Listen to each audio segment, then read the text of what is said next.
الحمد لله رب العالمين والصلاة والسلام على سيدنا محمد وعلى آله وأصحابه أجمعين أما بعد فأعوذ بالله من الشيطان الرجيم بسم الله الرحمن الرحيم قال الله تبارك وتعالى ادعوني أستجب لكم وقال النبي صلى الله عليه وسلم ليس شيء أكرم على الله من الدعاء أو كما قال عليه الصلاة والسلام صدق الله مولانا العظيم وصدق رسوله النبي الكريم۔ پچھلے جمعے میں اللہ کی توفیق سے ڈپریشن اور ٹینشن دور کرنے والے وظائف میں سے ایک وظیفہ بیان کیا گیا تھا، اللہ تعالیٰ کی بارگاہ میں کثرت سے استغفار کرنا، اور اس کے بارے میں قرآن و سنت سے مختلف فضائل اور دلائل عرض کیے گئے تھے، پیش کیے گئے تھے۔ اللہ تعالیٰ حق کو کہنے، سمجھنے، عمل کرنے کی توفیق دے۔ آج ارادہ ہے کہ ڈپریشن دور کرنے کے دوسرے وظیفے کو عرض کیا جائے، اس پر بات کی جائے، اور وہ ہے اللہ رب العزت کی بارگاہ میں دعائیں مانگنا۔ جب آپ اللہ تعالیٰ سے دعائیں مانگتے رہتے ہیں، اللہ جل شانہ سے آپ کا تعلق جمتا رہتا ہے، مضبوط ہوتا رہتا ہے۔ دعا وہ ہتھیار ہے، دعا وہ سہارا اور عروہ، وہ مضبوط بیلٹ ہے جو آپ نے اگر باندھ لیا تو اب آپ کی سواری جتنی بھی رفتار سے چلے، آپ کے راستے میں کتنے بھی جھٹکے، روڑے، کھڈے، جمپ آتے رہیں، آپ کو چوٹ نہیں لگے گی۔ دعا اللہ رب العزت سے مانگنے کا ایسا ذریعہ ہے کہ اللہ رب العزت فرماتے ہیں فَلَوْلَا أَنَّهُ كَانَ مِنَ الْمُسَبِّحِينَ لَلَبِثَ فِي بَطْنِهِ إِلَى يَوْمِ يُبْعَثُونَ، کہ اگر مچھلی کے پیٹ میں بند ہو جانے کے بعد حضرت یونس علیہ السلام اللہ سے دعائیں مانگنا چھوڑ دیتے تو پھر کبھی بھی نہ نکل پاتے۔ یہ دعا کی طاقت تھی۔ اللہ تعالیٰ فرما رہے ہیں کہ اگر وہ مسبحین میں سے، دعائیں مانگنے والوں میں سے نہ ہوتے تو وہ مچھلی کے پیٹ سے نکل نہ پاتے۔ ہم جیسے سطحی سمجھ رکھنے والوں کا حال یہی ہوتا ہے۔ اللہ نہ کرے اگر ہم کبھی مچھلی کے پیٹ میں چلے جائیں، ہمیں پتہ چل جائے کہ ہمیں ایک بہت بڑے کسی جانور نے نگل لیا ہے اور اب ہم اس کے پیٹ کے اندر ہیں، تو 95-97% خیال یہی ہے کہ وہ مایوس ہو جائے گا اور وہ کہے گا بس اب تو ختم، بھائی اس نے مجھے کھا لیا ہے، اب میں اس کے پیٹ کے اندر ہوں، اور موت کی گھبراہٹ سے اسے دعائیں مانگنے کی طرف توجہ ہوگی ہی نہیں۔ اس کے حواس ایسے اڑ جائیں گے کہ اس کا دھیان اس طرف جائے گا ہی نہیں کہ میں نے کس سے دعا مانگنی ہے اور کن الفاظ میں دعا مانگنی ہے اور کیا کہنا ہے۔ لیکن چونکہ اللہ کے نیک بندوں کو عادت ہو جاتی ہے اللہ سے مانگتے رہنے کی۔ بھائی اگر آپ خوشی، خوشحالی، صحت، فرصت کے زمانے میں اللہ سے باتیں کرتے رہتے ہیں تو آپ غم اور تکلیف، پریشانی میں بھی اللہ سے بات کرنے کے قابل رہیں گے، اور اگر ایسا نہیں ہے تو پھر نہیں ہے۔ ایک شخص جو اپنی خوشحال زندگی میں، اپنی عیش و عشرت میں دوستوں احباب کی گپ شپ والی مجلسوں میں یاوہ گوئی کرتا ہے، بیہودہ باتیں، فضول باتیں کرتا رہتا ہے، تو آپ دیکھتے ہیں کہ جب اس شخص کو کوئی تکلیف پہنچتی ہے تو اس کی زبان سے وہی الفاظ نکلتے ہیں جو عام طور پر وہ ہنستے ہوئے بھی کہتا تھا، جو عام طور پر وہ کسی سے مذاق میں ناراضگی کا اظہار کرتے ہوئے کہتا تھا۔ آپ کسی رکشے ٹیکسی والے کے ساتھ بیٹھ جائیں اور اس لمحے کا انتظار کریں کہ جب اچانک ایکسیڈنٹ کا منظر بن جائے، اچانک کچھ ایسا سامنے آ جائے کہ اب بس ایکسیڈنٹ ہوا، اب اگر وہ شخص اللہ سے بات کرنے کا عادی ہے نا، وہ کہے گا یا اللہ خیر، اور اگر اس کو کوئی دوسری عادت ہے تو وہ دوسری بات ہی کرے گا۔ اس نے سوچا نہیں تھا کہ جب کوئی میرے سامنے اچانک آئے گا، جب ایکسیڈنٹ ہونے لگے گا تو میں گالی دوں گا، اس نے سوچا نہیں ہوتا، لیکن چونکہ عادت ہوتی ہے نا، اور بعض مرتبہ اگر اللہ تعالیٰ حفاظت نہ فرمائے اور وہ ایکسیڈنٹ ہو جائے تو اب آپ سوچ لیں اس کی زبان سے جو آخری لفظ نکلا وہ تو کوئی گالی تھی، اور بس وہ گالی بکتے ہی ٹکر لگی اور وہ بندہ مر گیا۔ کون سا کلمہ، کون سا اللہ رسول کی بات، کون سی توبہ، وہ تو گالی دیتا ہوا دنیا سے گیا ہے، اور گالی دینا یہ فسق ہے، نافرمانی ہے اللہ کی، تو گویا وہ اللہ کی نافرمانی کرتا ہوا دنیا سے گیا۔ تو دعا مانگنے کی جو عادت ہے یہ ناممکن کو ممکن بنا دیتی ہے۔ اللہ فرما رہے ہیں کہ اگر نبی یونس علیہ السلام مچھلی کے پیٹ میں جانے کے بعد دعائیں مانگنے والوں میں سے نہ ہوتے تو وہ کبھی بھی باہر نہ نکلتے۔ تو دعا مانگنے کی عادت جو ہے وہ ایسی عادت ہے کہ اللہ رب العزت کی خصوصی مدد آ جاتی ہے۔ اسی طرح کے واقعات انبیاء علیہم السلام کے دیکھ کر پڑھ کر ہمارے بڑے بوڑھوں نے کہا تھا کہ دعا تقدیر کو بدل دیتی ہے۔ اللہ خود فرما رہے ہیں کہ اگر یونس دعائیں نہ مانگتے تو کبھی اس کے پیٹ سے باہر نہ نکلتے۔ دعائیں مانگنے نے تقدیر بدل دی، اب وہ نکل آئے۔ حضرت ابراہیم علیہ السلام نمرود بادشاہ مخالف، وزیر مخالف، حکمران مخالف، عوام مخالف، اور تو اور اپنے گھر والے مخالف، آگ میں پھینکنے کا انتظام ہو گیا۔ مایوسی کے سارے طبق روشن ہے، مایوسی پوری طرح نظر آ رہی ہے، گویا مایوسی ننگی ناچ رہی ہے، واضح۔ کون بچائے گا؟ کدھر سے بچ کے جائیں گے؟ ہر کوئی تو خلاف ہے، اپنے گھر والے بھی خلاف ہیں۔ بادشاہ نے گرفتار کر لیا ہے، آگ میں ڈالا جا رہا ہے۔ آسمان پہ فرشتوں میں دوڑ لگ گئی، ہلچل مچ گئی، فرشتے پریشان ہیں کہ اللہ کے اتنے بڑے پیغمبر آگ میں پھینکے جا رہے ہیں۔ حضرت ابراہیم علیہ السلام اللہ سے لو لگائی ہے، اللہ سے دعا مانگ رہے ہیں۔ فرشتوں نے اللہ سے اجازت مانگی کہ ہم ان کو بچانے چلے جائیں۔ اللہ نے کہا جاؤ دیکھ لو۔ حضرت ابراہیم علیہ السلام کے پاس پہنچ گئے کہ ہم آپ کو یہاں سے منجنیق سے، وہ جس پینگ میں بٹھا کر ان کو دھکا دینا تھا، اس سے اٹھا کے ہم آپ کو دور کسی محفوظ جگہ پہ لے جانے کے لیے آئے ہیں۔ عادت دعائیں مانگنے کی تھی، عادت دعائیں مانگنے کی تھی۔ ہم ہوتے تو ہم یہ سمجھ لیتے کہ اللہ نے تو بھیجا ہوگا، اللہ نے تو بھیجا ہے، فرشتے ہیں، اللہ نے بھیجا ہے۔ حضرت ابراہیم علیہ السلام نے کہا میری تو بات چیت اللہ سے چل رہی ہے، تو مجھے بتاؤ کہ تم اللہ سے پوچھ کر آئے ہو یا اللہ نے حکم دے کے بھیجا ہے؟ انہوں نے کہا جی ہم نے خود پوچھا تھا، ہم بے چین ہو رہے تھے، ہم نے خود پوچھا تھا، اللہ نے کہا جاؤ دیکھ لو، تو اسی لیے ہم آئے۔ فرمایا کہ نہیں، میں اللہ سے دعا کر رہا ہوں، اللہ سے رابطے میں ہوں، تمہاری مجھے ضرورت نہیں، مجھے اللہ کی ضرورت ہے۔ فرشتوں نے بھی نہیں سوچا تھا کہ اللہ تعالیٰ آگ کی فزیک کو چینج کر دیں گے، اور آگ اپنی طبیعیت سے جس کا کام ہی یہ ہے کہ وہ ضرور جلاتی ہے، یعنی آگ کا کنٹرول تو نہیں ہے نا کہ جسے چاہے جلائے جسے چاہے نہ جلائے، اس کی فزکس میں یہ بات نہیں ہے، اس کو جلانا ہی پڑتا ہے بس۔ کوئی کاریگر ہوتا ہے، وہ چاہے تو بھائی اپنے اس کام کو کرے، چاہے تو نہ کرے، اس کے کنٹرول میں ہوتا ہے، لیکن آگ کے کنٹرول میں نہیں ہے، اس میں تو کوئی چیز گر گئی تو وہ جلے گی۔ تو اللہ تعالیٰ نے، فرشتوں نے بھی نہیں سوچا ہوگا کہ ایسا ہو سکتا ہے کہ آگ بھی اپنے اندر کسی کو رکھے اور جلائے بغیر واپس نکال دے۔ تقدیر کو بدل دیتی ہے دعا۔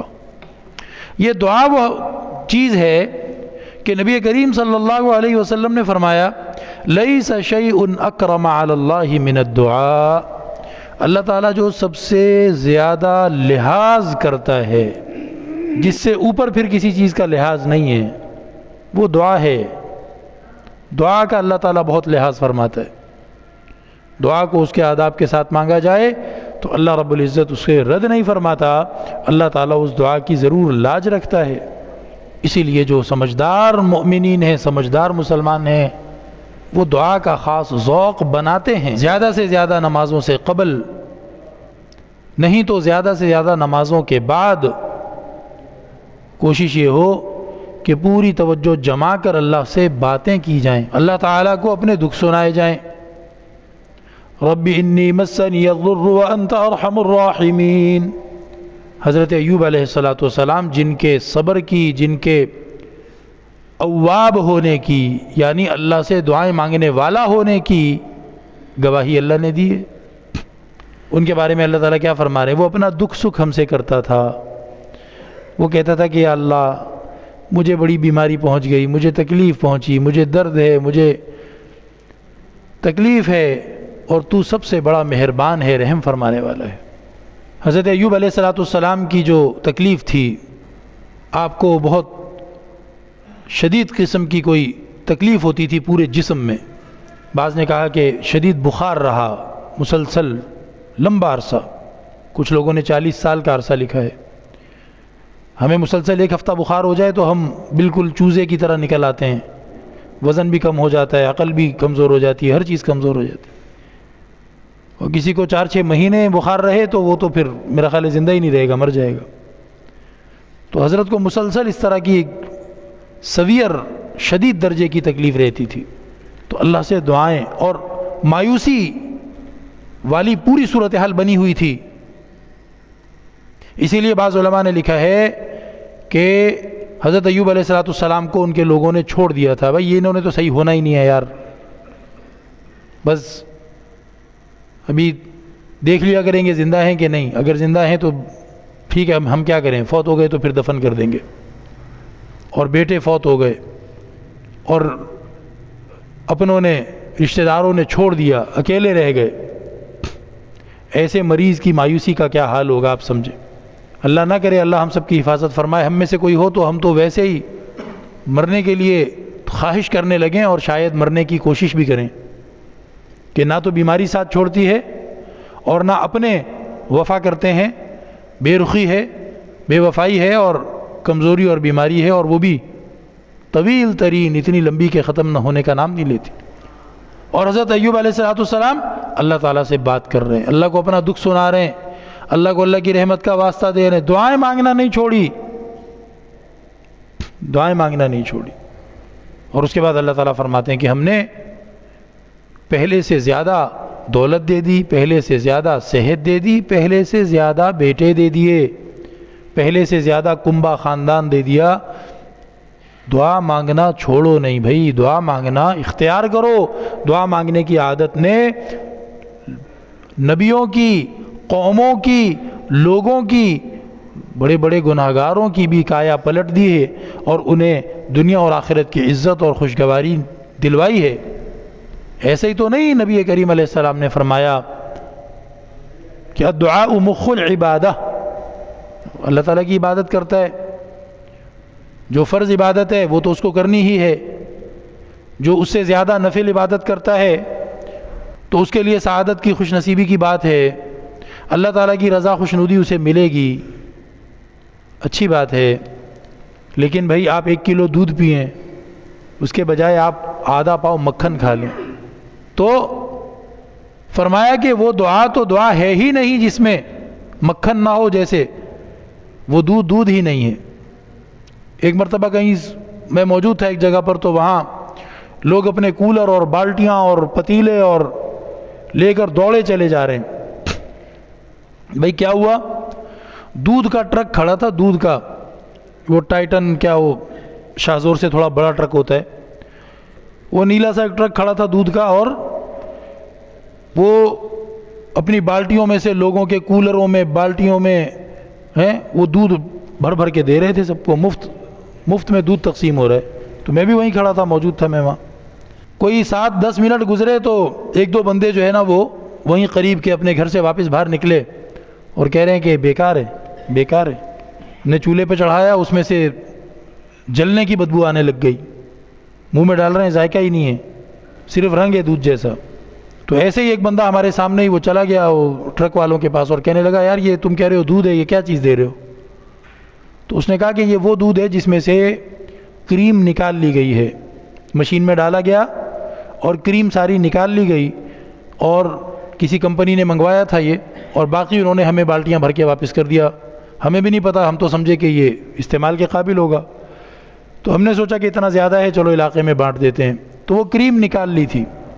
تو اگر میں نماز پڑھتا ہوں، روزہ رکھتا ہوں، صدقہ دیتا ہوں، لیکن میں اللہ رب العزت سے قبولیت کے لیے دعا نہیں مانگتا، میں اللہ رب العزت کے سامنے اپنی بیچارگی اور اس کی خدائی کا اعتراف نہیں کرتا، میں اللہ سے دعا نہیں مانگتا، یہ وہی والا دودھ ہے جس کے اندر کریم نہیں ہے۔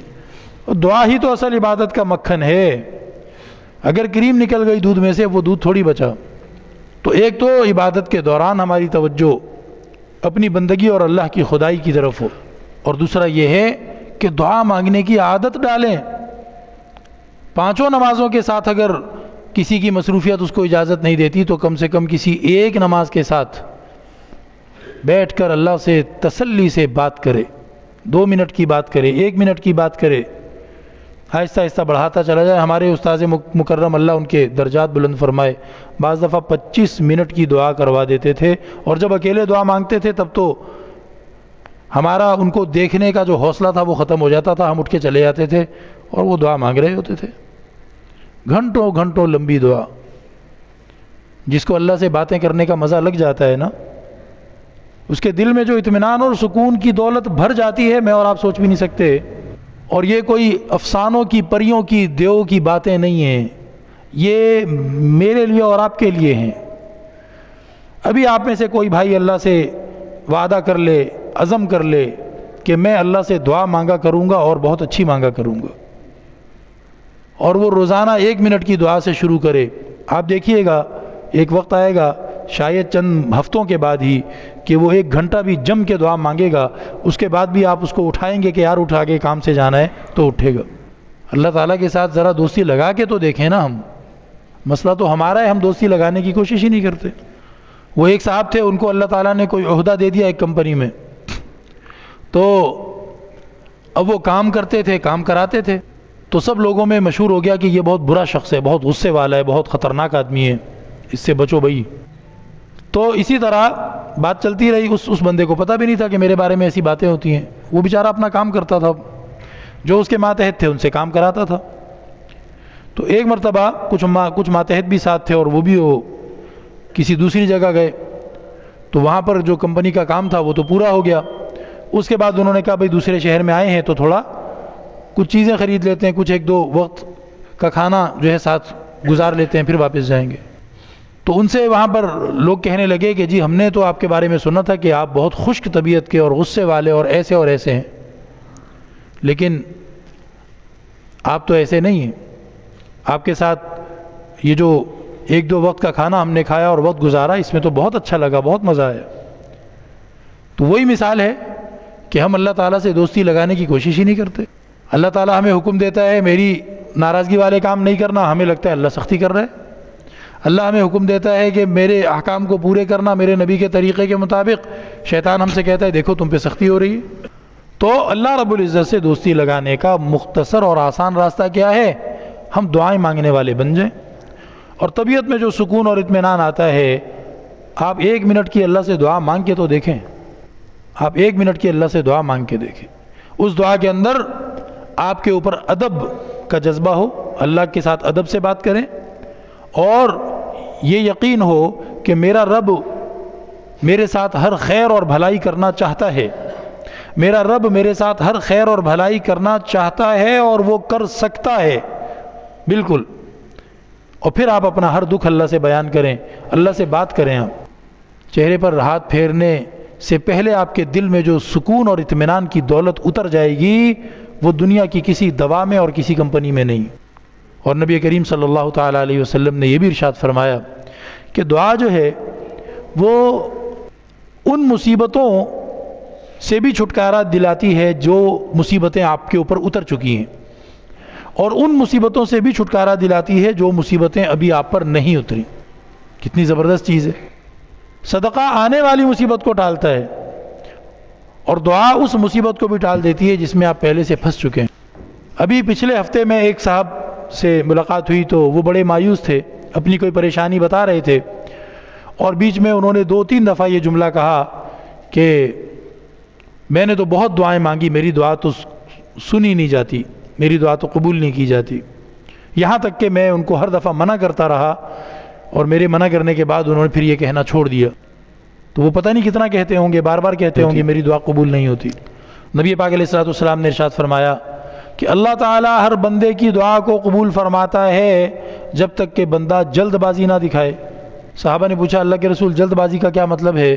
فرمایا کہ وہ کہنا شروع کر دیتا ہے کہ میں نے دعائیں مانگی، میں نے دعائیں مانگی، میں نے دعائیں مانگی، لیکن میری دعائیں قبول نہیں ہوئی. یہ نہیں کہنا ہے بس دعا مانگنا ہمارا کام ہے.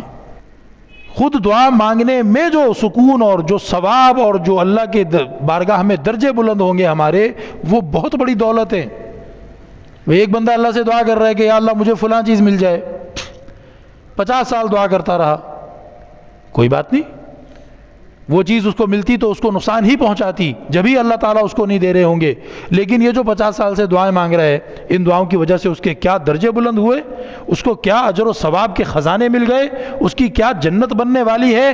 حدیث میں آتا ہے قیامت کے دن بندہ تمنا کرے گا جب اتنے سارے اجر ثواب دیکھے گا ان دعاؤں کے جو دعائیں اس کی قبول نہیں ہوئی تھیں، تو تمنا کرے گا کاش ایک دعا بھی قبول نہ ہوئی ہوتی، کاش ایک دعا بھی قبول نہ ہوئی ہوتی، تاکہ جو قبول ہو گئی ہیں ان کا ثواب بھی ان کے ساتھ بڑھ کر اور زیادہ مجھے ملتا. تو دعا مانگنا خود ایک فائدے کی چیز ہے. تو اللہ تعالیٰ کے سامنے اپنی محتاجگی رکھیں، اپنی ضرورت بتائیں. ایک حدیث میں آتا ہے نبی پاک علیہ السلام نے فرمایا کہ تم میں سے کسی کے جوتے کا تسمہ بھی اگر نہیں ہے اور اس کو چاہیے تو وہ بھی اللہ سے مانگے، اللہ سے دعا کرے، اس کے بعد دیکھے اس کو کہاں سے مل سکتا ہے. جیب میں پیسے ہیں، دکان پتہ ہے کدھر سے تسمہ ملے گا، لیکن پھر بھی اللہ سے دعا مانگے، یا اللہ میرے پاس تسمہ نہیں ہے، مجھے اچھا عطا فرما، خیر والا تسمہ عطا فرما. جی جیب میں پیسے ہیں، دکان کا راستہ پتہ ہے اور دکاندار سے بات بھی ہو گئی ہے، ہاں رکھا ہوا ہے آ جاؤ لے لو، تب بھی اللہ سے دعا مانگتے ہوئے جاؤ تاکہ تمہیں ثواب بھی مل جائے اور اللہ کی طرف سے خیر برکت بھی تمہارے اس کام میں شامل ہو جائے. تو ڈپریشن سے نجات حاصل کرنے کا ایک آسان ذریعہ ہے توبہ استغفار. کثرت سے استغفار کریں، اٹھتے بیٹھتے چلتے پھرتے، یا اللہ میرے گناہوں کو معاف. دوسرا، دعاؤں میں اہتمام، پابندی سے دعا مانگنا، دعا مانگنے کی عادت بنانا اور اللہ رب العزت کے سامنے اپنے دکھ رکھنا، یہ ڈپریشن اور پریشانی سے اطمینان میں آنے کا ایک آسان نسخہ ہے. اللہ تعالی ہمیں اپنے ساتھ تعلق نصیب فرمائے، کثرت استغفار نصیب فرمائے اور دعائیں مانگنے کا ذوق ہمیں نصیب فرمائے. وآخر دعوانا ان الحمد للہ رب العالمین.